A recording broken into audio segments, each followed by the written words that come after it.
আল্লাহ পাক বলেন রাসূল হে আমার শুনুন, আপনি দুনিয়ার অন্য নবীদের মতো নন, অন্য স্বাভাবিক কোন মানুষের মতো নন, বরং আপনাকে আমি ওয়ামা আরসালনাকা ইল্লা রাহমাতাল লিল আলামিন। আল্লাহ পাক বলেন রাসূল আমি আপনাকে সমগ্র জাহানের জন্য, এই জাহান ও জাহান দুনো জাহানের জন্য আপনাকে রহমতের নবী হিসেবে পাঠিয়ে দিয়েছি। বলুন সুবহানাল্লাহ। আল্লাহ পাক বলেন আমি রব, আমার রুবুবিয়ত যতদূর আপনার রহমত ততদূর। আপনি শুধু সমাজের জন্য এমনটা নয়, আপনি শুধু ব্যক্তির জন্য এমনটা নয়, আপনি শুধু জাতির জন্য এমনটা নয়, আপনি শুধু একটা দেশের জন্য এমনটা নয়, বরং আপনি গোটা পৃথিবীর জন্য। আপনি শুধুমাত্র পৃথিবীর জন্য এমনটা নয়, আপনি হলেন আখিরাতে জান্নাতেও আপনি রহমত প্রাপ্ত। আপনি নিজে সুপারিশ করে করে আল্লাহ পাকের বান্দাদেরকে জান্নাতে নিয়ে যাবেন। বলুন সুবহানাল্লাহ। আল্লাহর প্রিয় বান্দারা, ওই নবীজি শুধুমাত্র দেশ ব্যক্তি সমাজ গঠনের জন্য নয়, নবীজি একটা কাফেরকে জাহান্নাম থেকে বাঁচানোর জন্য, নবীজি অন্ধকার থেকে আলোর দিকে ফেরানোর জন্য আল্লাহর হাবিব নবীজি পৃথিবীতে আগমন করেছেন। বলে সুবহানাল্লাহ।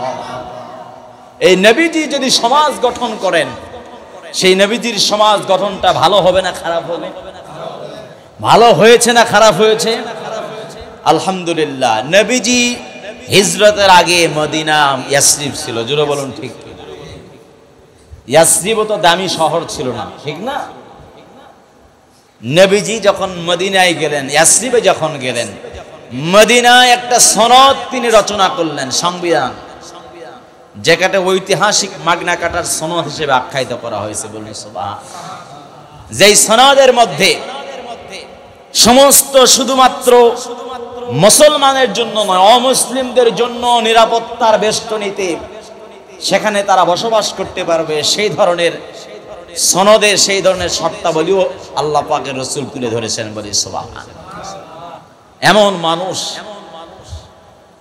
যিনি সমাজ বাস্তবায়ন করেছেন, তো সমাজ গঠন করেছেন, তো সেই সমাজটা হয়েছে সোনার সমাজ। বলি সুবহানাল্লাহ। সেই সমাজটা হয়েছে জান্নাতের সমাজ। বলি সুবহানাল্লাহ। নবীজি যে সমাজে বসবাস করেছেন, ওই সমাজটার নাম হয়েছে সোনার মদিনা। জোরে বলুন ঠিক কিনা? যে মদিনাতে প্রত্যেক দেশ থেকে সোনার মদিনার পাগল প্রেমিকরা সোনার মদিনাতে যাওয়ার জন্য পাগল হয়ে থাকে। জোরে বলুন ঠিক কিনা? নবীজি এমন সমাজ গঠন করেছেন যে সমাজের একটা নাম হয়েছে সোনার মদিনা। বলুন সুবহানাল্লাহ। আল্লাহর প্রিয় বান্দারা, আপনাদের খেদমতে আরজ করতে চাই, জনাবে রাসূলুল্লাহ সাল্লাল্লাহু আলাইহি ওয়াসাল্লাম আদর্শ সমাজ গঠনের যতগুলো অবদান তার ছিল, আল্লাহ পাকের প্রিয় বান্দারা, ব্যক্তি থেকে শুরু করে পার্লামেন্ট পর্যন্ত সমস্ত জায়গায় নবীজির আদর্শ বাস্তবায়ন করার প্রয়োজন আছে না? না। শুধুমাত্র নিজের শরীরের মধ্যে সুন্নত থাকলে হবে না, বরং আমার পরিবারের মধ্যে সুন্নত রাখার প্রয়োজন। জোরে বলুন ঠিক? শুধু পরিবার নিয়ে ভাবলে হবে না। আল্লাহ পাকের ঘোষণা হলো, তোমার পরিবারের পাশাপাশি তোমার সমাজকে নিয়ে, প্রতিবেশীকে নিয়েও তোমার ভাবতে হবে। সুবহানাল্লাহ।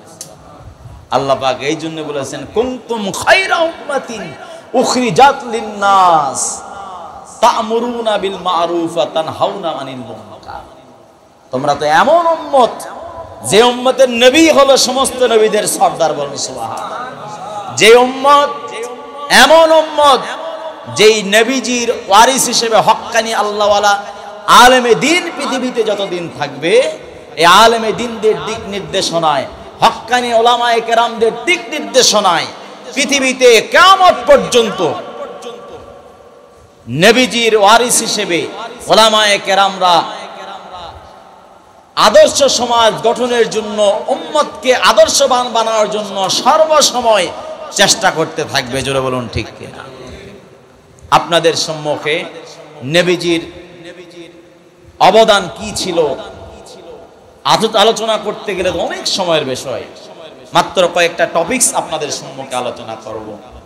আদর্শ সমাজ গঠনে মহানবী সাল্লাল্লাহু আলাইহি ওয়াসাল্লামের অবদান, এক নাম্বার টপিকস। এই টপিকসের এক নাম্বার দিক আমি আপনাদের সম্মুখে বলবো। কতগুলো দিক, তার মধ্যে একটা দিক হলো, একটু মেহেরবানি করে মনে রাখবেন, আমি টোটাল 5 থেকে 6টা বা 7টা দিক বলবো। এক নাম্বার দিক ঐক্য ভ্রাতৃত্ব। কি বললাম? ঐক্য ভ্রাতৃত্ব, ইউনিটি। এটা খুব গুরুত্বপূর্ণ একটা বিষয়। 2 নাম্বার মনে রাখবেন একটু। 1 নাম্বার বললাম ঐক্য ও ভ্রাতৃত্ব, 2 নাম্বার বললাম আইনের সুশাসন তথা যেটাকে বলা হয় আইন যে বিচার ব্যবস্থাপনা যেটা হবে, এই বিচারের সুব্যবস্থা, আইনের সুশাসন এবং যে আইনের ব্যাপারে সমতা রক্ষা যেটাকে বলা হয়, এবং বিচার ব্যবস্থা প্রতিষ্ঠাকরণ, আইনের সুশাসন ও বিচার ব্যবস্থা প্রতিষ্ঠাকরণ, ন্যায় বিচার ব্যবস্থা যেটাকে বলা হয়। 1 নম্বর বললাম ঐক্য ভ্রাতৃত্ব, 2 নম্বর বললাম সমতা ও ন্যায় বিচার প্রতিষ্ঠা, সমতা ও ন্যায় বিচার প্রতিষ্ঠা তথা আইনের সুশাসন 2 নম্বর। 3 নম্বর নারীর মর্যাদা ও অধিকার প্রতিষ্ঠা, 3 নম্বর নারীর মর্যাদা অধিকার প্রতিষ্ঠা। 4 নম্বর শিক্ষা, মৌলিক শিক্ষা, ইসলামী শিক্ষা, জ্ঞান ও শিক্ষার প্রসার, জ্ঞান ও শিক্ষার প্রসার। 5 নম্বর ধর্মীয় সহনশীলতা ও সংখ্যালঘুদের অধিকার নিশ্চিতকরণ, ধর্মীয় সহনশীলতা ও সংখ্যালঘু, সংখ্যা যদি কেউ কম থাকে বিধর্মীরা, যাদেরকে সংখ্যালঘু বলা হয়।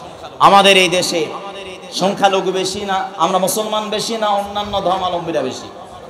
তারা আমাদের দেশে হিন্দু, বৌদ্ধ, খ্রিস্টান আছে, তবে সংখ্যায় কম, কিন্তু তাদের অধিকার আছে না নাই? আমরা কি তাদেরকে মারি না নিরাপত্তা দিই? এটা আল্লাহ রসুল শিখাইছেন, জোরে বলুন ঠিক কিনা?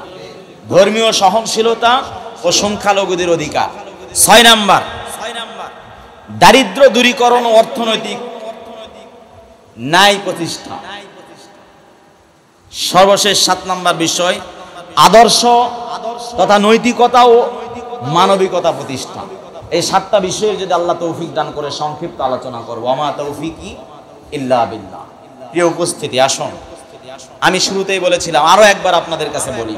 1 নাম্বার হলো ঐক্য ভ্রাতৃত্ব, 2 নাম্বার আইনের সুশাসন ও ন্যায় বিচার প্রতিষ্ঠা, 3 নাম্বার নারীর মর্যাদা ও নারীর অধিকার বাস্তবায়ন, 4 নাম্বার জ্ঞান ও শিক্ষার প্রসার, 5 নাম্বার ধর্মীয় সহনশীলতা ও সংখ্যালঘুদের নিরাপত্তা তথা তাদের সাথে ভালো আচরণ করা, তাদের নিরাপত্তা, তাদের অধিকার বাস্তবায়ন করা। 6 নাম্বার দারিদ্র দূরীকরণে বাস্তবায়ন পদক্ষেপ, দারিদ্র দূরীকরণ ও অর্থনৈতিক সমৃদ্ধি। 7 নম্বরে নৈতিকতা ও নেতৃত্ব তথা মানবিকতা প্রতিষ্ঠা। এই 7টা বিষয়ের প্রতি মেহেরবানি করে খেয়াল রাখবেন। আল্লাহর প্রিয় বান্দারা, ঐক্য ভ্রাতৃত্ব প্রতিষ্ঠার ব্যাপারে আল্লাহ পাক রব্বুল আলামিন ঘোষণা করেন, আউযু বিল্লাহি মিনাশ শাইতানির রাজীম, বিসমিল্লাহির রহমানির রহিম,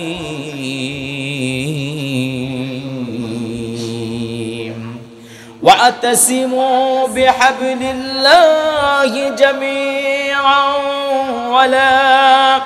ওয়ালা তাফাররাকু।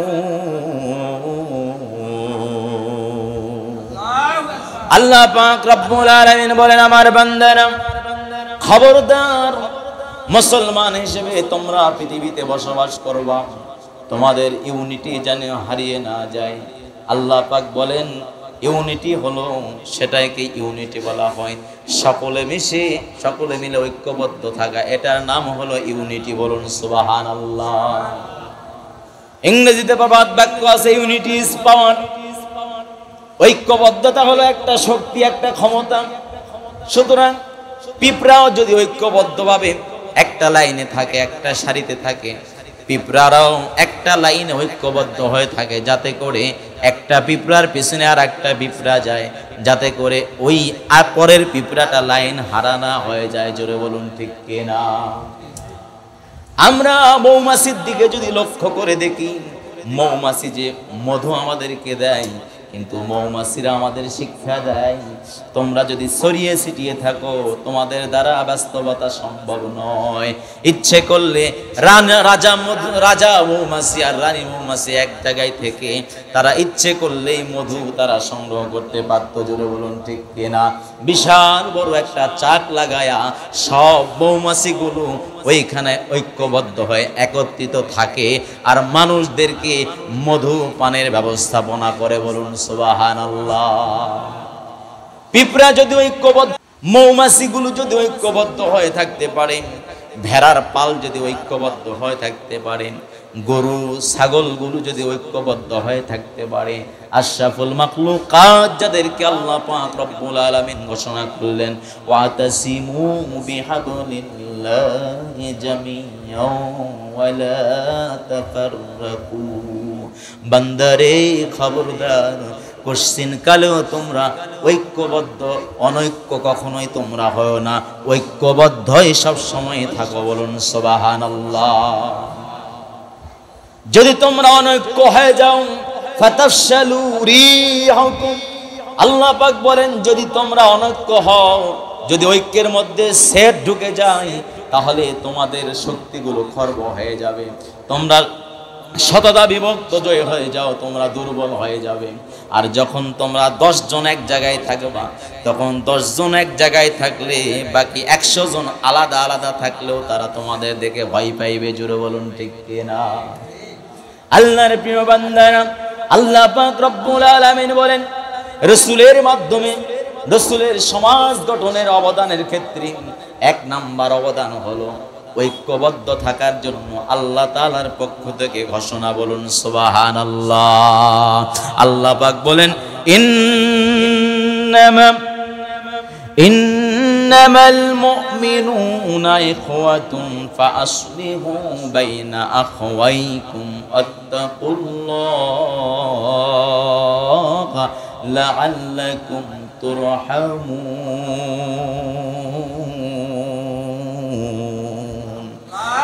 আল্লাহ পাক রব্বুল আলামিন ঘোষণা করেন, ইন্নামাল মুমিনুনা ইখওয়া ফাসলিহু বাইনা আখওয়াইকুম। আল্লাহ পাক রব্বুল আলামিন বলেন, শোনো, প্রত্যেক মুমিনেরা এক একজন আর একজন মুমিনের জন্য ভাই। বলুন সুবহানাল্লাহ। একজন মুমিন আর একজন মুমিনের কাছে অপরাধ করতেই পারে, ভুল করতেই পারে, তার কোনো হয়তো অপরাধ হয়ে যেতে পারে। আল্লাহ বলেন, খবরদার খবরদার, ভুল করার কারণে, অপরাধ করার কারণে খবরদার, কখনো যদি ভুল করে বসে, অপরাধ করে বসে, এর থেকে তোমরা মুখ ফেরায় নিও না, পথভ্রষ্ট যেন হয়ে না যায়। এই জন্য আল্লাহ বলেন, ফাআসলিহু বাইনা আখওয়াইকুম, তোমরা তোমাদের ভাইয়ের মধ্যে যদি কোনো ভুল দেখতে পাও, তাহলে তোমার ভাইয়ের ভুলগুলো তুমি নিজে সমাধান করার চেষ্টা করো। বলুন সুবহানাল্লাহ। আমি যদি আপনাদের কাছে কোনো ভুল করি, আর এই ভুল যদি আপনি সমাধান করে দেন, বলেন সম্পর্ক কি ভালো হবে না খারাপ হবে? ভালো হবে না? আল্লাহ ওইটাই বললেন, ইন্নামাল মুমিনুনা ইখওয়া, প্রত্যেকটা মুমিন তারা ভাই ভাই। বলুন সুবহানাল্লাহ। ফাসলিহু, যদি তোমাদের মধ্যে কোনো সমস্যা হয়ে যায়, ভুল যদি হয়, ভুল বুঝাবুঝি যদি হয়, অপরাধ যদি হয়ে যায়, ফাসলিহু বাইনা আখওয়াইকুম, তাহলে তুমি তোমার ভাইয়ের পরম আত্মীয় হওয়ার কারণে, তোমার সবচাইতে নিকটতম হওয়ার কারণে, মানুষ বন্ধু হয়, আত্মীয় হয়, ভাই হয়। মানুষের দুইটা সম্পর্ক, একটা হলো রক্তের সম্পর্ক আর একটা হলো রুহানি সম্পর্ক। বলুন সুবহানাল্লাহ। একটা মানুষের রক্তের সম্পর্ক যতটা দামি, এই মানুষটার রুহানি সম্পর্ক তার চাইতে বেশি দামি। বলুন সুবহানাল্লাহ।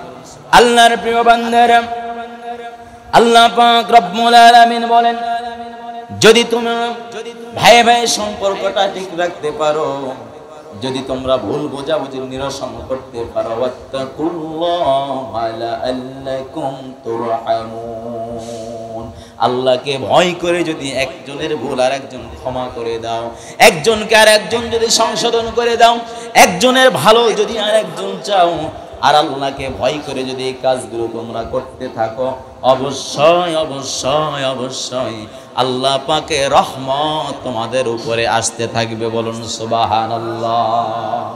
আল্লাহর প্রিয় বান্দারা, আল্লাহ পাকের রাসূল সাল্লাল্লাহু আলাইহি ওয়াসাল্লাম হাদিস শরীফের ইরশাদ ফরমান, আল মুসলিমু আকুল মুসলিম লা ইয়াজলিমুহু ওয়া লা ইসলিমুহু, রাওয়াহুল বুখারী। বুখারী শরীফের মধ্যে আল্লাহ রাসূল সাল্লাল্লাহু আলাইহি ওয়াসাল্লামের কথাটি নকল করা হয়েছে। এই হাদিসটি আল্লাহ রাসূলের কথাটি ইমাম বুখারী রাহিমাহুল্লাহ তিনি বুখারী শরীফের মধ্যে তুলে ধরেছেন। আল্লাহ রাসূল বলেন, একজন মুসলিম আর একজন মুসলিমের ভাই। বলুন সুবহানাল্লাহ। আর আল্লাহ পাক পবিত্র কোরআনের সূরাতুল হুজরাতের 10 নম্বর আয়াতের মধ্যে বলেন, ইন্নামাল মুমিনুনা ইখওয়া, একজন মুমিন আর একজন মুমিনের ভাই। বলুন সুবহানাল্লাহ। আল্লাহ কোরআনের মধ্যে বললেন মুমিন মুমিনের ভাই, রাসূল হাদিসের মধ্যে বললেন মুসলমান মুসলমানের ভাই। বলুন সুবহানাল্লাহ। একজন মুসলমান আরেকজন মুসলমানের কখনো আরেকজন মুসলমানের উপরে জুলুম করবে না, একজন মুসলমান আরেকজন মুসলমানকে কোনোদিন কষ্ট দিবে না। বলুন সুবহানাল্লাহ। সে হলো খাঁটি মুসলমান। রাসূল বলেন, মান সালিমাল মুসলিমুনা মিন লিসানিহি ওয়া ইয়াদিহি, মান সালিমাল মুসলিমুনা মিন লিসানিহি ওয়া ইয়াদিহি। আল্লাহ রাসূলকে জিজ্ঞেস করা হয়, ইয়া রাসূলুল্লাহ আইয়ুল মুসলিমুনা আফদাল, কোন মুসলমানটা আল্লাহর কাছে বেশি দামি? আইয়ুল মুসলিমুনা আহাব্বু ইলাল্লাহ, কোন মুসলমানটা আল্লাহর কাছে বেশি প্রিয়? রাসূল বলেন, মান সালিমাল মুসলিমুনা মিন লিসানিহি ওয়া ইয়াদিহি, যেই মুসলমানের হাত থেকে, যেই মুসলমানের জবান থেকে অন্য মুসলমান হেফাজতে থাকে, দূরে থাকে, নিরাপত্তায় থাকে, সেই হলো খাঁটি মুসলমান। বলুন সুবহানাল্লাহ। সুতরাং আমার ভাই যদি বিপদগ্রস্ত হয়, আমার মুমিন কোনো প্রতিবেশী যদি বিপদগ্রস্ত হয়, সমাজের কোনো মানুষ যদি বিপদগ্রস্ত হয়, আমার ভ্রাতৃত্ব সম্পর্ক একতাবদ্ধ যদি আমরা থাকি, ওই সমাজে শান্তি আসবে না অশান্তি আসবে? শান্তি আসবে। জুড়ে বলুন ঠিক কিনা? আচ্ছা, আপনারা সকলে জানেন রাসূল করিম সাল্লাল্লাহু আলাইহি ওয়াসাল্লাম যখন মক্কা থেকে মদিনায় হিজরত করলেন, হিজরত করার পরে আনসার এবং মুহাজির দুই গ্রুপ আছে। জোরে বলুন ঠিক কিনা? আনসার যারা সাহায্য করে, মুহাজির যারা সাহায্য গ্রহণ করে, যারা এক জায়গাতে হিজরত করে, হিজরত যারা করেছে এরা তো মুহাজির, আর যারা সাহায্য করেছেন এরা তো আনসার। বলুন সুবহানাল্লাহ। হিজরত করার পরে হযরত সাদ ইবনে রাবি রাদিয়াল্লাহু তাআলা আনহু থেকে বর্ণিত, তিনি বলেন, এই হাদিসটা বুখারী শরীফের মধ্যে ঘটনা উল্লেখ করা হয়েছে। আল্লাহ রাসূল সাল্লাল্লাহু আলাইহি ওয়াসাল্লামের সাহাবী সাদ ইবনে রাবি রাদিয়াল্লাহু তাআলা আনহু বলেন, মুহাজিররা যখন মক্কা থেকে মদিনায় হিজরত করলেন, হিজরত করার পরে ভাই কাকে বলা হয়? রুহানি ভাই কাকে বলা হয়? রক্তের ভাইয়ের চাইতে রুহানি ভাই বড় দামি। বলুন সুবহানাল্লাহ। আপনি আজকে রক্তের ভাইয়ের জন্য জমি, রক্তের ভাইয়ের জন্য বিল্ডিং, রক্তের ভাইয়ের জন্য মারামারি, রক্তের ভাইয়ের জন্য হানাহানি, রক্তের ভাইয়ের জন্য কাটাকাটি, রক্তের ভাইয়ের জন্য দলাদলি, রক্তের ভাইয়ের জন্য ঝগড়া, রক্তের ভাইয়ের জন্য বিবাদ করছেন, কিন্তু কিয়ামতের ময়দানে ওই ভাইটাই কিন্তু আপনাকে ভাই হিসেবে পরিচয় দিবে না। জোরে বলুন ঠিক কিনা? কিন্তু আপনার যে রুহানি ভাইয়ের জন্য, যে আত্মার ভাইয়ের জন্য, মুমিন ভাইয়ের জন্য, মুসলমান ভাইয়ের জন্য রক্তের কোনো সম্পর্ক না থাকার পরেও যাকে ভালোবেসে একটা উপকার করলেন, সদকা জারিয়ার কোনো কাজ করলেন, যার পরনে কাপড় ছিল না, একটা কাপড়ের ব্যবস্থা করে দিলেন। যার থাকার জায়গা ছিল না, একটু থাকার জায়গা করে দিলেন। যার পেটে খাবারের ব্যবস্থা ছিল না, একটু খাবারের ব্যবস্থা করে দিলেন। আপনার প্রতিবেশী আত্মার ভাই হওয়ার কারণে, রুহানি ভাই হওয়ার কারণে কিয়ামতের ময়দানে একটা সওয়াবের জন্য আপনার আপন ভাই, রক্তের ভাই যখন আপনাকে ভুলে যাবে, আর এই আত্মার ভাইটা আপনার কাছে গিয়ে আল্লাহর কাছে সুপারিশ করে আপনাকে জান্নাতে নিয়ে যাবেন। বলুন সুবহানাল্লাহ। মুহাজির যখন হিজরত করে মদিনায় চলে যায়, মদিনায় যখন চলে যায়, হযরতে সাদ ইবনে রবি রাদিয়াল্লাহু তাআলা আনহু বলেন, ও মুহাজির ভাইরা, তোমরা আজকে মদিনায় এসেছো, তোমাদের তো কষ্ট হইতেছে, তোমাদের জন্য অনেক কিছু করার আমাদের দরকার, প্রয়োজন আছে। আজ আমি সাদের দুইটা বিবি আছে, ভাইরে তোমার যদি বিবির প্রয়োজন হয়, স্ত্রীর যদি প্রয়োজন হয়, ও ভাই মুহাজির সাহাবী, আমি আমার বিবিকে, একটা বিবিকে তালাক দিয়া দিলাম, তালাক দিয়া দিব। যদি তোমার প্রয়োজন হয় আমার বিবিটাকে তুমি বিবাহ করে তোমার বিবাহ হিসেবে গ্রহণ করো। বলি সুবহানাল্লাহ। আজ সাহাবী সাদ ইবনে রবি রাদিয়াল্লাহু তাআলা আনহু তিনি তার নিজের স্ত্রীকে আর এক মুহাজির সাহাবীকে বিবাহ দিতে চাচ্ছেন, যে আমার দুইটা বিবির তো প্রয়োজন নাই, দুইটা বিবাহ আমার আছে, তবে আপনার যেহেতু বিবির প্রয়োজন, যদি বিবির প্রয়োজন হয়, আমার একটা বিবিকে আমি তালাক দিচ্ছি, স্ত্রীকে আমি তালাক দিচ্ছি, আপনি তাকে বিবাহ করে আপনি স্ত্রী হিসেবে গ্রহণ করেন। বলুন সুবহানাল্লাহ। আর আজ আমাদের ঘরে, পাশের বাড়িতে আমি আমার স্ত্রী রেখে আরেকজনের ভাবির সাথে, আরেকজনের স্ত্রীর সাথে, আরেকজনের মেয়ের সাথে, আরেকজনের ওয়াইফের সাথে পরকিয়া করতেছি। জোরে বলুন ঠিক। থাকতো নিজের বিবিকে শরীয়ত সম্মতভাবে মুহাজিরকে দেওয়া তো দূরের কথা, আরেকজনের বিবিকে ঘর থেকে কেমনে বের করা যায় এই চিন্তায় ব্যতিব্যস্ত। জোরে বলুন ঠিক। এক বেডে থেকে, এক বিছানায় শুয়ে থেকে বিবি করতেছে আরেকজনের সাথে চ্যাটিং মোবাইলে, আর আমি করতেছি আরেকজনের বিবির সাথে চ্যাটিং মোবাইলে। জোরে বলুন ঠিক কিনা? নাউজুবিল্লাহ। শুধুমাত্র বোঝার জন্য আপনাদেরকে কথাটি বললাম। আল্লাহ পাকের রাসূল তার সাহাবীরা যে দৃষ্টান্ত দিয়ে গিয়েছেন, রেখে গিয়েছেন, এই অনুপম দৃষ্টান্ত, বিরল দৃষ্টান্ত পৃথিবীতে আর কেউ দিতে পারবে না। বলুন সুবহানাল্লাহ। আল্লাহর প্রিয় বান্দারা, গভীর মনোযোগ আপনারা একটু লক্ষ্য করে শুনবেন। আল্লাহর প্রিয় বান্দারা, আমি আপনাদের সম্মুখে বিশাল আলোচনা করে দীর্ঘ সময় নষ্ট করার মতো সময় আমি পাবো না, আপনাদেরও কষ্ট হয়ে যাবে, নির্ধারিত সময়ে আলোচনা শেষ করতে হবে। এক নাম্বার বিষয় হলো ঐক্য ভ্রাতৃত্ব প্রতিষ্ঠায় রাসূলের নির্দেশনা, অবদান কোরআন এবং হাদিস থেকে, ঘটনা থেকে বুঝতে পারলাম কি পারলাম না। দুই নাম্বার বিষয় আপনাদের সম্মুখে আলোচনা করতে চাই, আইনের সুশাসন তথা সমতা বিধান এবং ন্যায় বিচার প্রতিষ্ঠায় আল্লাহ পাকের বিধান কি, রাসূলের কেমন হুকুম ছিল, কেমন আচরণ করেছে, একটু শুনবেন কি শুনবেন না? আল্লাহ পাক রব্বুল আলামিন সূরাতুন নিসার 58 নম্বর আয়াতে ঘোষণা করেন, আউযু বিল্লাহি মিনাশ শাইতানির রাজীম, বিসমিল্লাহির রহমানির রহিম, ইন্নাল্লাহা ইয়া'মুরুকুম আন তু'আদ্দুল আমানাতি ইলা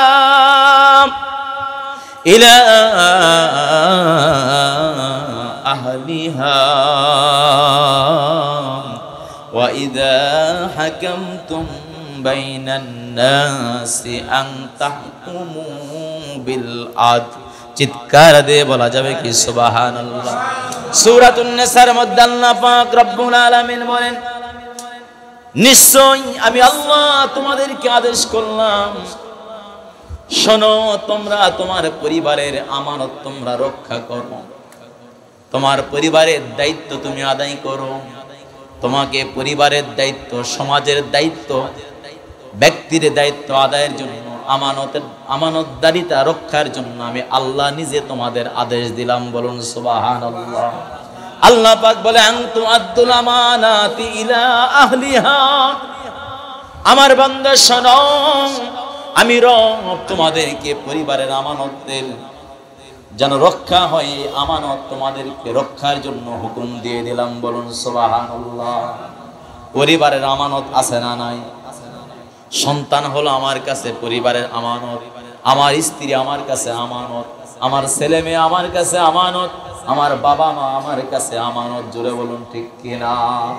আমানত হলো পরিবারের আমানত হলো তিন ধরনের। এক নাম্বার আমানত হলো আমার মা বাবা, দুই নাম্বার আমানত হলো আমার বিবি, তিন নাম্বার আমানত হলো আমাদের ছেলে মেয়ে। বলুন সুবহানাল্লাহ। আমার বাবা মা আমার কাছে কেমন আমানত? আল্লাহ পাক বলেন, ওয়াকাদা রাব্বুকা আল্লা তা'বুদু ইল্লা ইয়্যাহু ওয়া বিল ওয়ালিদাইনি ইহসানা। চিৎকার দিয়ে বলা যাবে কি সুবহানাল্লাহ? আল্লাহ বলেন, শোনো, আমি আল্লাহর ইবাদত করবা, আল্লাহর হলো এটা আমানত। বলুন সুবহানাল্লাহ। ইবাদত হলো আল্লাহর নিকট, আল্লাহর আমাদের কাছে, আল্লাহর পক্ষ থেকে আমানত। আল্লাহ কেবলমাত্র আমাদের ইবাদত পাবে, আর কেউ সেজদা পাবে না। জোরে বলুন ঠিক কি না? আল্লাহর প্রিয় বান্দারা, পরিবারে মা বাবা যদি বেঁচে থাকেন, মা বাবার খেদমত করা এটা হলো আমাদের কাছে আমানত। বলুন সুবহানাল্লাহ।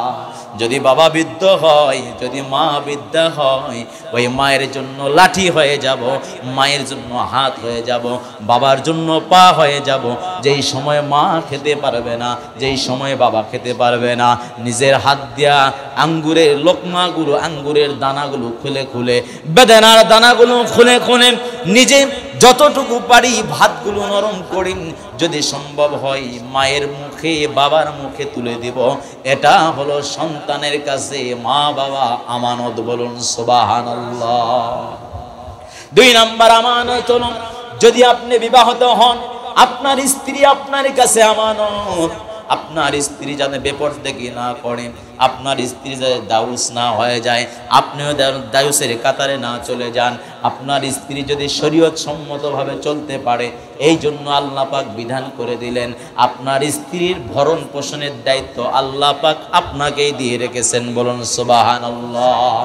আল্লাহ পাক বলেন, আর রিজালু কাওয়ামুনা আলান নিসা,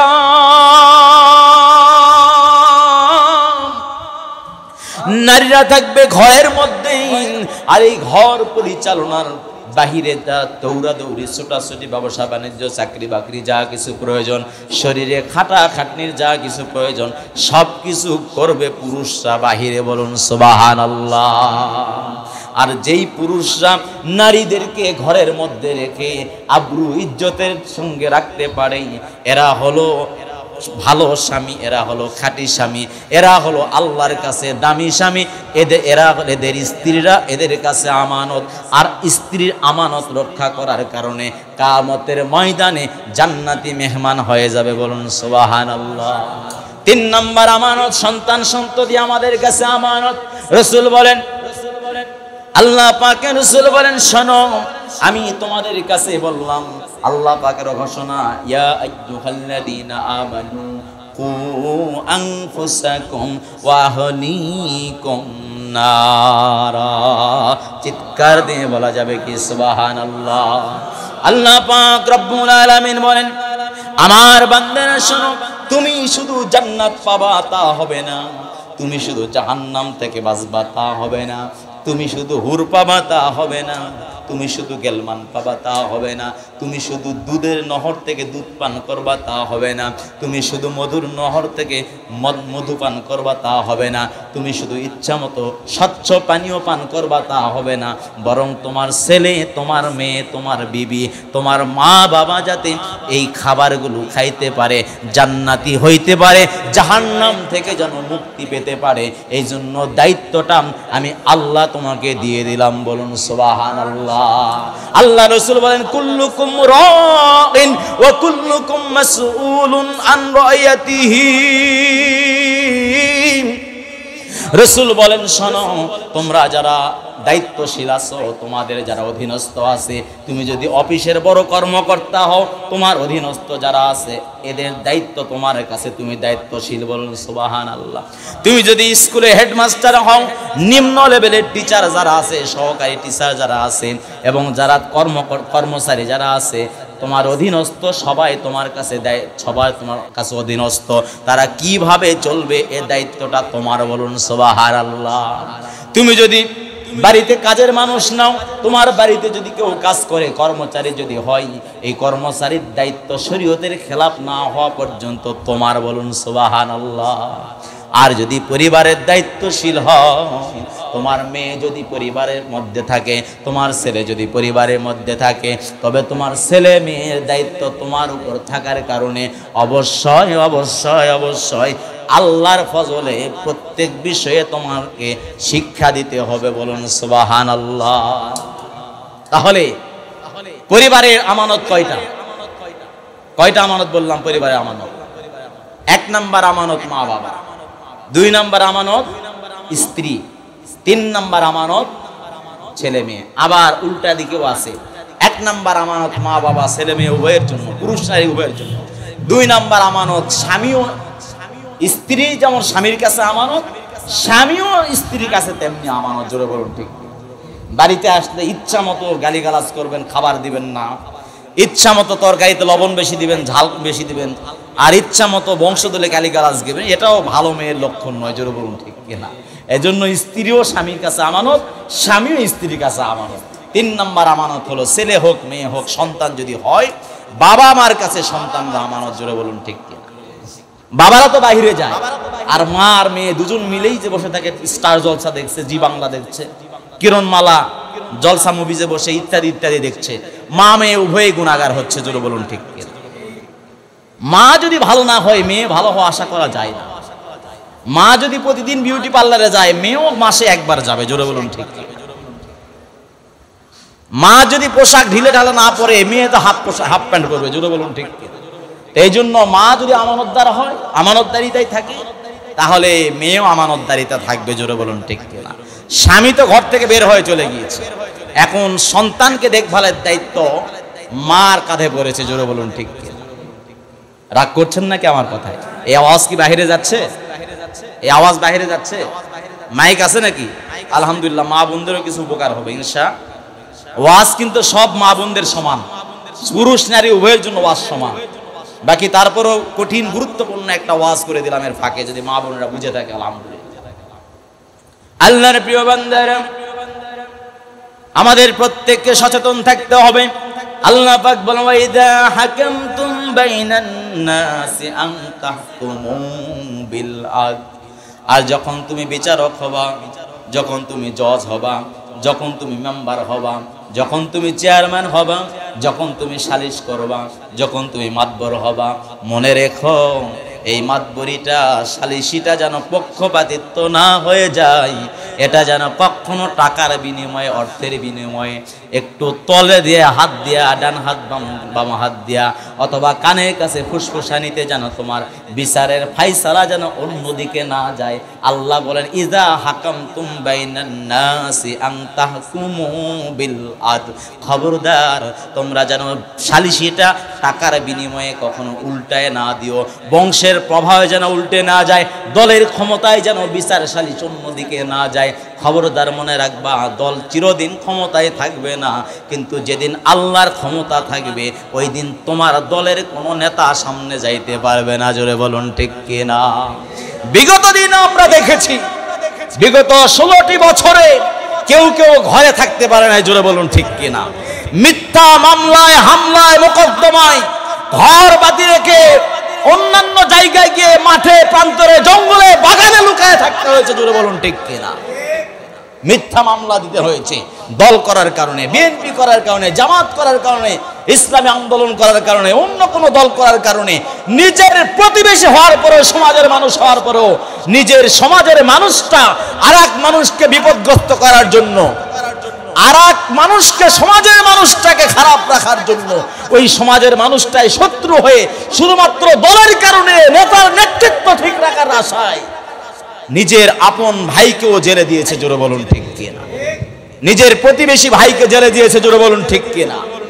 সুতরাং যেই নেতার জন্য করা হচ্ছে, যার জন্য করা হচ্ছে, বিনা অপরাধে অনেক মানুষকে ফাঁসির কাস্টডিতে ঝুলানো হয়েছে, বিনা অপরাধে অনেককে জেল জুলুম জরিমানা দেওয়া হয়েছে, বিনা অপরাধে কোরআনের পাখিকে ভুল ইনজেকশন করে বিষ প্রয়োগ করে কোরআনের পাখি আল্লামা দেলোয়ার হোসেন সাইদি সাহেবকে দুনিয়া থেকে শহীদ করে দেওয়া হয়েছে, জোরে বলুন ঠিক কিনা? সুতরাং এদেশে যে দল করুক কোনো আপত্তি নাই, কিন্তু বিচার সালিশে কেন, জাস্টিসে কেন, অন্যায় সুশাসন অবিচার কেন করা হবে, জোরে বলুন ঠিক কিনা? দল যখন যে দল ক্ষমতা আসে তখন বিচার ব্যবস্থাপনা যেন সে দলের দিকেই ঘুরতে যায়, জোরে বলুন ঠিক কিনা? এটা পরিবর্তন যদি না হয়, আদর্শ সমাজ, আদর্শ রাষ্ট্র, আদর্শ পৃথিবী কখনো কল্পনা করা যায় না, জোরে বলুন ঠিক কিনা? আল্লাহ রাসূল সাল্লাল্লাহু আলাইহি ওয়াসাল্লামের বিচার কেমন ছিল? কুরাইশ বংশের এক নারী, এক মহিলা চুরি করার অপরাধে বিচার যখন হবে, হযরতে যায়েদের ছেলে ওসামা রাদিয়াল্লাহু তাআলা আনহুকে সাহাবীরা পাঠিয়ে দিলেন, ওসামা তুমি ছোট মানুষ, যাও তুমি তোমার দাদার কাছে গিয়ে একটু বলো। পালক পুত্র যায়েদ, তো ওই যায়েদের ছেলে ওসামা, এই জন্য বলছে তোমার দাদার কাছে যাও, তোমার দাদার কাছে গিয়ে একটু আমাদের এই কুরাইশ বংশের এই নারীর জন্য, মহিলার জন্য একটু সুপারিশ করো, সম্ভ্রান্ত বংশের নারীকে একটু আযাবটা একটু কমায় দেওয়া যায় কিনা। ওসামা একবার দাদার কাছে গিয়ে, রাসূলের কাছে গিয়ে বললেন, ইয়া রাসূলুল্লাহ, এই মহিলা সম্ভ্রান্ত বংশে, কুরাইশ বংশের, আমাদের এই বংশের মেয়ে, ইয়া রাসূলুল্লাহ, এই নারীকে একটু চুরির অপরাধের কারণে আযাবকে একটু, শাস্তিটাকে একটু কম করানো যায় কিনা। আল্লাহ রাসূল সাল্লাল্লাহু আলাইহি ওয়াসাল্লাম এই কথা শোনা মাত্র চেহারাটা লাল হয়ে গিয়েছে। সেখান থেকে মসজিদে নববীতে নামাজ আদায় করার পরে এবার সে আল্লাহ রাসূল সাল্লাল্লাহু আলাইহি ওয়াসাল্লাম তিনি ওসামার দিকে তাকায়া, সমস্ত মসজিদে নববীতে বসা সাহাবীর দিকে তাকায়া উচ্চ কণ্ঠে বললেন, ওয়াল্লাহি লাউ আন্না ফাতিমাতা বিনত মুহাম্মাদিন সারাকাত লাকাতাতু ইয়াদাহা, রাওয়াহুল বুখারী। সুবহানাল্লাহ বলি। রাসূল করিম সাল্লাল্লাহু আলাইহি ওয়াসাল্লাম রক্তচক্ষু হইয়া চেহারা রঙিন বর্ণ ধারণ করার পরে আল্লাহ রাসূল বলেন, খবরদার ওসামা কেন, আর যদি সমস্ত সাহাবীরা আমার কাছে সুপারিশ নিয়ে আসে, মনে রেখো আমার মেয়ে মুহাম্মদের মেয়ে ফাতেমা যদি চুরির অপরাধে লিপ্ত হয়ে যেত, প্রমাণিত যদি হইতো, অবশ্যই আমি রাসূল নিজে তার হাতখানা কেটে দিতাম। বলুন সুবহানাল্লাহ। নিজের দলের যদি হয়, ফোন করে এসপি সাহেবকে বলে একটু শাস্তি কমানো যায় কিনা। নিজের দলের যদি হয়, মন্ত্রণালয় থেকে ফোন আসে, জজ সাহেব একটু আযাবটা কমায় দেন, জোরে বলুন ঠিক কিনা। নিজের দলের যদি হয় তাহলে শাস্তি কমায়া জেল থেকে তাড়াতাড়ি মাপের ব্যবস্থা করে দেয়, জোরে বলুন ঠিক কিনা। আর দলের না হওয়ার কারণে, মতের মধ্যে মিল না থাকার কারণে, দল মত আলাদা হওয়ার কারণে বিনা অপরাধে ফাঁসির কাস্টডিতেও ঝুলানো হয়, জোরে বলুন ঠিক কিনা। এদেশে আর সেই সুযোগ দেওয়া হবে না, রাজি আছেন তো ইনশাআল্লাহ? এদেশে আর সেই সুযোগ দেওয়া যাবে না। ইসলামী আদর্শ সমাজ যদি গঠন করতে চাই, আদর্শ সমাজ যদি বাস্তবায়ন করতে চাই, নির্বিচার মানুষকে যারা পাখির মতো হত্যা করেছে, যারা এদেশে আলেম সমাজকে জ্বালা দিয়েছে, যারা ঘাত করেছে, ফাঁসির কাস্টে ঝুলেছে, তাদের সাথে আর ইসলামী ভাবাপন্ন কোনো সম্পর্ক থাকতে পারে না, জোরে বলুন ঠিক কিনা। আমরা এই দেশটাকে আর রক্তের সাগরে ভাসাইতে চাই না, রাজি আছেন তো ইনশাআল্লাহ? এদেশে আমরা আর কোন কাফের, কোন রাম, কোন বাম, কোন নাস্তিক, কোন বেঈমান, কোন মুশরিক, কোন মালায়নকে দেশের প্রধান হিসেবে আর দেখতে চাই না, জোরে বলুন ঠিক কিনা। এদেশে ক্ষমতার মসনদে যদি কেউ থাকতে চায়, ইসলামী মূল্যবোধের সরকার হয়ে থাকতে হবে। পরিষ্কার কথা, এদেশে যদি 90% মুসলমানের দেশে, 92% মুসলমানের দেশে তাহাজ্জুদ গুজারি থাকবেন, তাসবিহওয়ালা থাকবেন, মেসওয়াকওয়ালা থাকবেন, টুপিওয়ালা থাকবেন, পাগড়িওয়ালা থাকবেন, আলখিল্লাওয়ালা থাকবেন, জুব্বাওয়ালা থাকবে, পাঞ্জাবিওয়ালা থাকবে, পাজামাওয়ালা থাকবেন, লুঙ্গিওয়ালা থাকবে, সেজদাকারী থাকবে, জিকিরকারী থাকবেন, তেলাওয়াতকারী থাকবে, কোরআনওয়ালা থাকবে, সুন্নাহওয়ালা থাকবেন, মসজিদওয়ালা থাকবে, মাদ্রাসাওয়ালা থাকবে, খানকাওয়ালা থাকবে, বীর থাকবেন, পীর থাকবে, হাফেজ থাকবেন, মুফতি থাকবে, মুহাদ্দিস থাকবে, মুফাসসির থাকবে, খতিব থাকবেন, ইমাম থাকবে, মুয়াজ্জিম থাকবে, খাদেম থাকবে, মুসলমান থাকবেন, উম্মতে মুহাম্মাদি এক প্ল্যাটফর্মে আসবে। পুরো বেঈমানকে রাজত্ব দেওয়া হবে না। জোরে বলুন ঠিক কিনা? রাগ করলেন আপনারা? এই সমাজ এখন কুলুষিত করে ফেলেছে। তারা এই সমাজে আবারও তারা মিলাদুন নবী ঘোষণা করে, রাষ্ট্রীয়ভাবে ঘোষণা করার পরে দলীয় প্রধানদের মধ্য থেকে অন্যতম দায়িত্বশীল বলে শরীয়তকে বাস্তবায়ন করার জন্য আমরা ক্ষমতায় আসব না, আমরা আসি নাই বা আসব না। যে শরীয়ত প্রণেতাকেই মানে না, শরীয়ত বাস্তবায়ন করার জন্য যারা আসতে চায় না, ওরা তো ইমানদার নয়, ওরা বেঈমান। জোরে বলুন ঠিক কিনা? এই বেঈমানদের সাথে এতাআত হতে পারে না, এই বেঈমানদের সাথে মোসাফাও করা যেতে পারে না, এই বেঈমানদের সাথে কোলাকুলি করা তো দূরের কথা, এই বেঈমানদের সাথে এক প্লেটে খাবারও খাওয়া যেতে পারে না। আবার বলবেন যে এত বড় মাসালা কেন দিলেন? মাসালা এটা নয়, মূলত মাসালা এটা নয়, কিন্তু ওরা মুসলমান নামধারী বেঈমানের কার্যকলাপ যদি করে,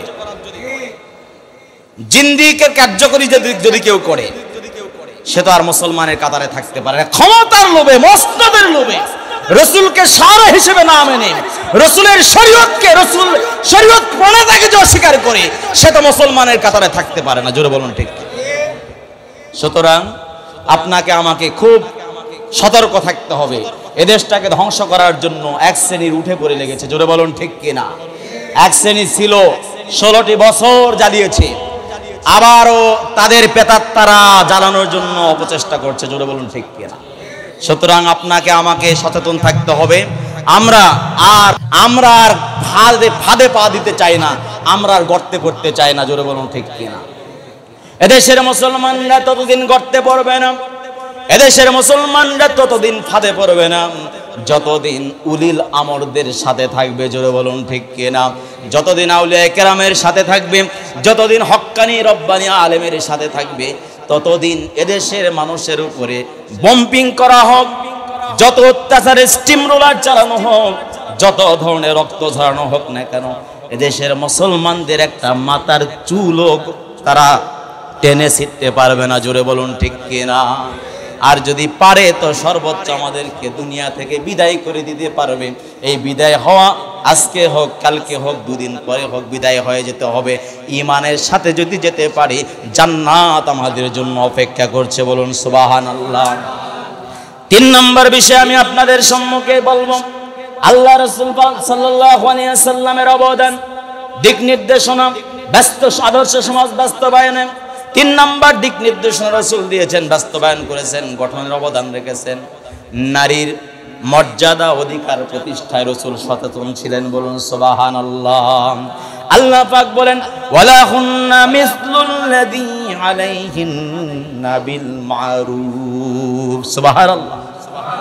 আল্লাহ পাক রব্বুল আলামিন বলেন, নারীর যেমন মর্যাদা রয়েছে, নারীর তেমন অধিকারও রয়েছে। বলুন সুবহানাল্লাহ।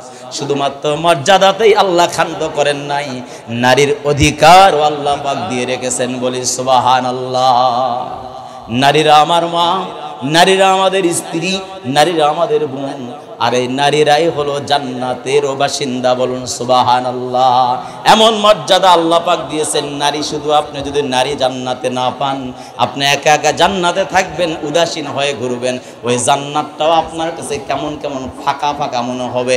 ওখানে গাছ আছে, শরবত আছে, মধু আছে, নহর আছে, সব কিছু আছে, কিন্তু তারপরে আসল যেটা ওইটাই তো নাই। সেটা হলো গোপনে বসে বসে যার সাথে প্রেম করবেন, সেটা হলো নারী। জোরে বলুন ঠিক কিনা? যদি জান্নাতে নারী না থাকে, জান্নাতটা ফাঁকা ফাঁকা মনে হবে। আল্লাহ পাক বলেন, আমি তো তোমাদের জন্য ওয়ালা খুন্না মিসলুল্লাযী আলাইহিন্না বিল মারুফ, যেমন অধিকার দিয়েছি, হক দিয়েছি, যেমন মর্যাদা দিয়েছি, ওদেরকে জান্নাতেও তেমন মর্যাদা, হক দিয়ে রেখেছি। বলুন সুবহানাল্লাহ। আল্লাহ পাক রব্বুল আলামিন রাসূল বলেন, খায়রুকুম খায়রুকুম লিআহলিহি ওয়া খায়রুকুম লিআহলি। রাসূল বলেন শোনো, আমি তোমাদের ঘোষণা করলাম তোমরা তারাই হলো সবচাইতে বেশি দামি তোমাদের মাঝে, তোমরা যারা নিজেদের স্ত্রীর কাছে পরিবারের কাছে বেশি ভালো। বলুন সুবহানাল্লাহ। আর রাসূল বলেন আমি আমার পরিবারের কাছে তোমাদের মধ্যে থেকে সবার চাইতে ভালো। বলুন সুবহানাল্লাহ। আল্লাহ রাসূল বলেন যে যুগে জীবন্ত মেয়েকে কবরস্থ করা হতো, মাটির নিচে দাফন করে দেওয়া হতো, আল্লাহ পাকের রাসূল বলেন শুনুন, মান আলা জারিয়াতাইনি হাত্তা তাবলুগা যা আনা ওয়া হুয়া ইয়াউমাল কিয়ামাতি কাহাতাইন। আল্লাহ রাসূল বলেন শোনো, যদি কোনো মানুষ আমার উম্মতেরা, যদি কোনো আল্লাহর বান্দা দুইটা মেয়েকে সাবালিকা হওয়ার আগ পর্যন্ত আবরু ইজ্জতের মধ্যে, আওরাতের মধ্যে তাকে লালন পালন করে, আল্লাহ রাসূল বলেন আমি এবং ওই লালন পালনকারী দুই কন্যার বাবাকে আল্লাহ পাক একসঙ্গে এভাবে জান্নাতে রাখবে। বলুন সুবহানাল্লাহ। আল্লাহ রাসূল বলেন আমি এবং ওই লালন পালনকারী দুই কন্যা সন্তানের বাবা যে সাবালিকা হওয়ার আগ পর্যন্ত আওরাতের মধ্যে রাখবে, সাবালিকা হওয়ার আগ পর্যন্ত পর্দার মধ্যে রাখবে, সঠিকভাবে লালন পালন করবে, রাসূল বলেন যে আমি এবং ওই দুই কন্যার বাবা জান্নাতে এইভাবে থাকবো, পাশাপাশি থাকবো। সুবহানাল্লাহ। আল্লাহর প্রিয় বান্দারা, অতি সংক্ষেপে আলোচনা 4 নম্বর বিষয় আল্লাহ পাক রব্বুল আলামিনের রাসূল যা দিক নির্দেশনা অবদান রেখেছেন, জ্ঞান ও শিক্ষার প্রসার। আল্লাহ পাকের রাসূল বলেন তলাবুল ইলমি ফরিদাতুন আলা কুল্লি মুসলিম। আল্লাহ পাক বলেন কুল হাল ইয়াস্তাবিল্লাযীনা ইয়ালামুনা ওয়াল্লাযীনা লা ইয়ালামুন। আল্লাহ পাক বলেন বান্দা শোনো, রাসূল আপনি বলে দিন যারা জানে আর যারা জানে না তারা কখনো সমান হতে পারে না। বলুন সুবহানাল্লাহ। আচ্ছা বলেন তো দুনিয়াতে আল্লাহর কাছে সবচেয়ে দামি কারা বর্তমান সময়ে? আলেমরা। কারা বেশি দামি? আলেমরা আল্লাহর কাছে বেশি দামি। এটা আমার কথা নয়, আল্লাহ পাক নিজে বলেন ইন্নামা ইয়াখশাল্লাহা মিন ইবাদিহিল উলামা। আল্লাহ পাক বলেন দুনিয়াতে যত আমার বান্দা আছে সবচাইতে বেশি ভয় করে আমার আলেম বান্দা যারা। সুবহানাল্লাহ। আল্লাহ বলেন এই জন্যই ওই আলেমরা যেহেতু ভয় করে, ওই আলেমদের উপরে আমি দায়িত্ব দিয়েছি তোমরা ইলম বিতরণ করো। বলুন সুবহানাল্লাহ। বাল্লিগু আন্নি ওয়ালাউ আয়া, একটা আয়াত, একটা বাক্য, একটা শব্দ যদি জানো তুমি পৌঁছায়া দাও আরেকজনের কাছে। রাসূল বলেন তালাবুল ইলমি ফরিদাতুন আলা কুল্লি মুসলিম। শুনুন একটা স্পষ্ট একটা ঘটনা রাসূল করিম সাল্লাল্লাহু আলাইহি সাল্লামের সাথে এবং রাসূল করিম সাল্লাল্লাহু আলাইহি সাল্লামের দলের সাথে, সাহাবীদের সাথে কাফেরদের বদরের যুদ্ধ যখন হয়, এই যুদ্ধে বদরের যুদ্ধে যারা বন্দী হলো, এই বন্দীদেরকে মুক্তি দেওয়ার সত্ত্বে রাসূল এইটাই করলেন যে তোমরা শিক্ষা দিবা আমাদের মুসলমানদেরকে, একজন কাফের বন্দী তোমরা 10 জনকে শিক্ষা যদি দিতে পারো, এই শিক্ষা দিতে পারলে তোমরা মুক্তি পাওয়া। বলুন সুবহানাল্লাহ। তাহলে জ্ঞানের প্রসার, ইলমের প্রসার, শিক্ষার প্রসার রাসূল করলেন, বিস্তার ঘটালেন কোরআন এবং সুন্নাহর আলোকে প্রমাণিত। নাম্বার 5, ধর্মীয় সহনশীলতা ও সংখ্যালঘুদের অধিকার আল্লাহ রাসূল বাস্তবায়ন করেছেন। বলুন সুবহানাল্লাহ। আল্লাহ পাক বলেন লাকুম দীনুকুম ওয়ালিয়াদিন, লাকুম দীনুকুম ওয়ালিয়াদিন। আল্লাহ পাক বলেন শোনো, দিনের কাজগুলো তোমরা পালন করবা। রাসূল আপনি দিনের কাজ পালন করবেন, আপনার উম্মতদেরকে পালনের জন্য বলবেন। তবে যারা সংখ্যালঘু আছে তাদের ব্যাপারে কঠিনতম সিদ্ধান্ত আমি আল্লাহ না নেওয়া পর্যন্ত আপনি কঠিনতম কোনো সিদ্ধান্ত গ্রহণ করবেন না। বলুন সুবহানাল্লাহ। আল্লাহ পাকের রাসূল বলেন মান আযা জিম্মিয়ান ফাআযারিম। রাসূল বলেন যদি কোনো জিম্মি, কোনো অমুসলিম, কোনো সংখ্যালঘুকে যদি কেউ কষ্ট দেয়, সে যেন আমি রাসূলকেই কষ্ট দিল। বলুন নাউযুবিল্লাহ। আর এই আবু দাউদ শরীফের হাদিস, রাসূল হাদিসের শেষ অংশে বলে মান আযা জিম্মিয়ান ফাআনা খাসমুহু ইয়াউমাল কিয়ামা। রাসূল বলেন যদি কোনো বিধর্মীকে, সংখ্যালঘুকে কেউ কষ্ট দেয়, কিয়ামতের ময়দানে আমি তার বিরুদ্ধে সাক্ষী দেব, আমি তার বিরুদ্ধে নালিশ করব। বলি নাউযুবিল্লাহ। তাহলে সংখ্যালঘুদেরকে আমরা কি শাস্তি দেই নাকি তাদের নিরাপত্তায় রাখি? বরং তারাই একটু মাঝে মাঝে আমাদের টিকা টিপ্পনি দেওয়ার চেষ্টা করে। জোরে বলুন ঠিক কিনা? তারাই আমাদের মসজিদগুলো ভাঙার চেষ্টা করে। জোরে বলুন ঠিক কিনা? বরং আমরাই 5 তারিখের পর থেকে তাদের মন্দিরগুলো পাহারা দিয়েছি। জোরে বলুন ঠিক কিনা? সুতরাং আল্লাহ রাসূলের শিক্ষা যেটা, মন্দির পাহারা দাও। আল্লাহ রাসূলের শিক্ষা অমুসলিমকে পাহারা দাও, আল্লাহ রাসূলের শিক্ষা তাদের জানমালকে পাহারা দাও। সুতরাং আমরা তাদের জান মাল নিরাপত্তার ব্যবস্থা আমরা সংখ্যালঘুদের করি, কিন্তু তারা আমাদের কাঠি মারার ব্যবস্থা করে, জোরে বলুন ঠিক কিনা? আমরা চেষ্টা করি, সবর করি, আল্লাহ যেন তাদেরকে যেভাবে আল্লাহ হেফাজত করতে বলেছেন ওভাবে যেন হেফাজত করতে পারে। সকলে বলছে আমিন। সর্বশেষ নাম্বার 6, দারিদ্রতা দূরীকরণের জন্য আল্লাহ পাক রব্বুল আলামিন ঘোষণা করেছেন অফি আমওয়ালিহিম হাক্কুল লিসাইলি ওয়াল মাহরুম। যারা ভিক্ষুক আছে, যদি কেউ চায় এদেরকে ওদের হক দিয়া দাও। যদি কেউ বঞ্চিত হয়, যারা প্রাপ্য যাকাতের অংশ যারা প্রাপ্য, যারা পাবে, যারা কিছু পায় নাই, ঘর বাড়ি নাই, টাকা পয়সা নাই, অভাবী, এদেরকে তোমরা দিয়ে দাও। এটা হলো তাদের হক। আল্লাহ রাসূল সাল্লাল্লাহু আলাইহি ওয়াসাল্লাম এভাবে যাকাত প্রথার মাধ্যমে দারিদ্র দূর করলেন, ন্যায় বিচার প্রতিষ্ঠা করলেন। বলুন সুবহানাল্লাহ। যেটা সর্বশেষে স্বর্ণের যুগ যেটা বলা হয় ওমর ইবনে আব্দুল আজিজের যুগে, কে যাকাত নিবে, যাকাতের টাকা এক প্রান্ত থেকে আরেক প্রান্ত দুদিন দৌড়াদৌড়ি করব। একজন মনে করছে অমুক যাকাত পাবে, আরেকজন মনে করছে অমুকে যাকাত দিয়ে আমি আমার ভার কমাইয়া ফেলবো। কিন্তু আল্লাহ পাকের দয়ায় দুজনে যাকাতের সম্পদ নিয়ে খোঁজাখুঁজি করছে, কিন্তু যাকাত নেওয়ার মতো কোনো লোক নাই। বলুন সুবহানাল্লাহ। এখনো যদি বাংলাদেশের রাসূলের আদর্শ সমাজ বাস্তবায়নের জন্য পুঙ্খানুপুঙ্খরূপে হিসাব করে ধনীরা যাকাত দেয়, বাংলাদেশে কোনো অভাবী দরিদ্র কোনো গরিব থাকবে না। বলুন সুবহানাল্লাহ। সর্বশেষ last action, last topics, last কথা যেটা আল্লাহ রাসূলের সর্বশেষ পদক্ষেপ যেটা ছিল নৈতিক আদর্শ, নৈতিকতা ও মানবিকতা প্রতিষ্ঠা। আল্লাহ পাক বলেন লাকাদ কানা লাকুম ফি রাসূলিল্লাহি উসওয়াতুন হাসানা। আমি আমার রাসূলের মধ্যে, নৈতিকতার মধ্যে, আদর্শের মধ্যেই সমস্ত উম্মতের মধ্যে আমি সফলতা রেখে দিয়েছি। সমস্ত ব্যক্তির মধ্যে আমি তাদের চূড়ান্ত পর্যায়ের সাকসেস রেখে দিয়েছি। বলুন সুবহানাল্লাহ। এজন্য রাসূলকে আমরা মানব তো ইনশাআল্লাহ। রাসূলকে মানব ততক্ষণ, জীবন আছে যতক্ষণ। পারবো তো ইনশাআল্লাহ। আর নবিয়্যু আউলা বিল মুমিনিনা মিন আনফুসিহিম। রাসূল হলো আমাদের জীবনের চাইতে দামি। রাজি আছি তো ইনশাআল্লাহ? এই রাসূলকে মানার জন্য সমাজ প্রতিষ্ঠার দরকার আছে না নাই? আদর্শ সমাজ প্রয়োজন আছে না নাই? আমাদের আদর্শ সমাজ প্রতিষ্ঠার জন্য মদ বাতিল, সুদ বাতিল, ঘুষ বাতিল, রাসূল এগুলো বাতিল করে যাকাত প্রথা চালু করেছেন। জোরে বলুন ঠিক কিনা? রাসূল ব্যবসা জারি করে দিয়েছেন। জোরে বলুন ঠিক কিনা? সুতরাং আমরা যারা আছি এই মুহূর্তেই যেই সিদ্ধান্ত নেব, সেই সিদ্ধান্তটা হলো জীবন থাকবে যতক্ষণ আদর্শ সমাজ বাস্তবায়নের জন্য রাসূলের যে অবদান ছিল, পদক্ষেপগুলো যে ছিল, দিকগুলো ছিল, এই দিকগুলো আমরা ইনশাআল্লাহ সকলেই ধারণ করার যার চেষ্টা করবো ইনশাআল্লাহ। আল্লাহ পাক আমাদের সকলকে কবুল করুন। আল্লাহ পাক আমাদের সকলকে সবরে জামিলের মাধ্যমে রাসূলের খাঁটি উম্মত হওয়ার তৌফিক দান করুন। সকলে বলছে আমিন।